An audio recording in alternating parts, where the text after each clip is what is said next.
ओम नमो भगवते वासुदेवाय नमः। हरे कृष्णा, राधे राधे। प्रिय श्रोताओं, आज हम सुनेंगे आमल की एकादशी यानी कि रंग भरी एकादशी व्रत कथा।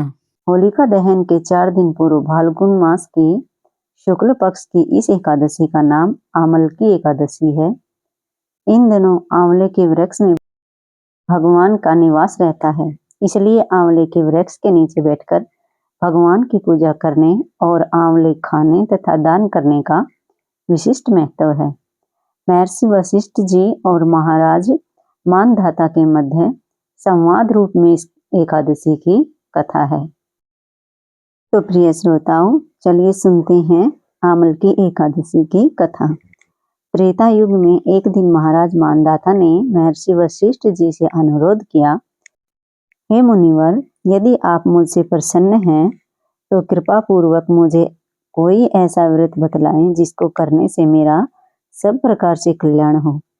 महर्षि वशिष्ठ जी ने उत्तर दिया, हे राजन, यूं तो सभी व्रत उत्तम हैं, परंतु इनमें से सर्वोत्तम है आमल की एकादशी व्रत। फाल्गुन मास के शुक्ल पक्ष की इस आमल की एकादशी का व्रत करने से सभी पाप नष्ट हो जाते हैं। इस व्रत को करने से 1000 गायों के दान करने के बराबर पुण्य प्राप्त होता है।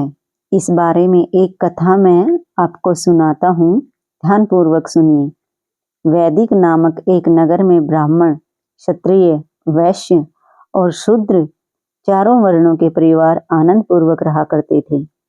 वहां पर सदैव वेद ध्वनि गूंजा करती थी। पापी, दुराचारी तथा नास्तिक कोई नहीं था। उस नगर में चैत्ररथ नाम का चंद्रवंशी राजा राज्य करता था।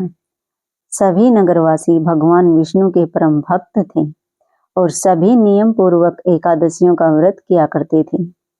प्रत्येक वर्ष के समान फाल्गुन मास के शुक्ल पक्ष की आमल की एकादशी आई। उस दिन राजा, प्रजा तथा बाल वृद्ध सबने हर्षपूर्वक व्रत किया।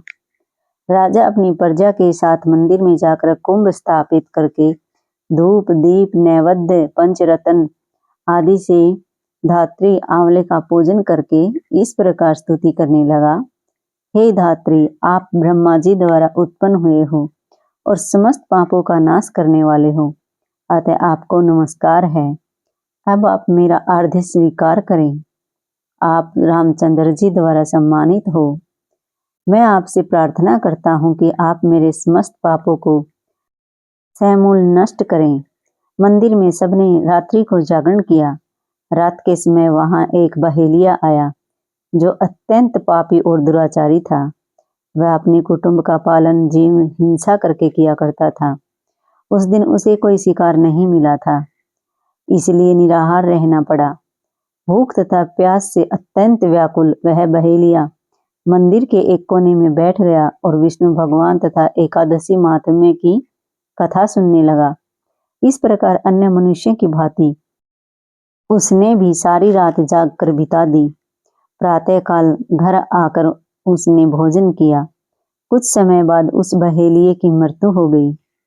आमल की एकादशी का व्रत व जागरण करने के कारण अगले जन्म में उस बहेलिये ने राजा विदुरथ के घर में जन्म लिया। उसका नाम वसुरथ रखा गया था। युवा होने पर वह चतुरांगनी सेना तथा धन धान्य से युक्त होकर 10,000 ग्रामों का पालन करने लगा। वह तेज में सूर्य के समान, कांति में चंद्रमा के समान, वीरता में भगवान विष्णु के समान और क्षमा में पृथ्वी के समान था। वह अत्यंत धार्मिक, सत्यवादी, कर्मवीर एवं विष्णु भक्त राजा बना। प्रजा का समान भाव से पालन, यज्ञ करना तथा दान देना, प्रजा का समान भाव से पालन, यज्ञ करना तथा दान देना उसका नित्य का कर्तव्य था। एक दिन राजा वसुरथ शिकार खेलने के लिए वन गया। देवयोग से वह मार्ग भूल गया और रात्रि हो जाने पर उसी वन में एक वृक्ष के नीचे सो गया। थोड़ी देर बाद पहाड़ी म्लेच्छ वहां आए और राजा को अकेला देखकर मारो मारो की आवाजें लगाते हुए वसुरथ की ओर दौड़े। वे म्लेच्छ कहने लगे कि इसी दुष्ट राजा ने हमारे माता पिता, पुत्र, पौत्र आदि अनेक संबंधियों को मारा है। तथा देश से निकाल दिया है, इसलिए इसको अवश्य मारना चाहिए। ऐसा कहकर वे म्लेच्छ अस्त्रों का प्रहार करने लगे। अनेक अस्त्र शस्त्र राजा के शरीर पर गिरते ही नष्ट हो जाते और उनका वार पुष्पों के समान प्रतीत होता। अब उन म्लेच्छों के अस्त्र शस्त्र उल्टा उन्हीं पर प्रहार करने लगे, जिससे वे घायल होने लगे। इसी समय राजा को भी मूर्छा आ गई। उस समय राजा के शरीर से एक दिव्य स्त्री उत्पन्न हुई। वह स्त्री अत्यंत सुंदर वस्त्रों तथा आभूषणों से अलंकृत थी, मगर उसकी भ्रुकुटी टेढ़ी थी और आंखों से लाल लाल अग्नि निकल रही थी। वह इसी स्त्री म्लेच्छों को मारने दौड़ी और थोड़ी ही देर में उसने सब म्लेच्छों को काल के गाल में पहुंचा दिया। जब राजा सोकर उठा तो इन म्लेच्छों को मारा हुआ देखकर सोचने लगा कि इन शत्रुओं को किसने मारा है।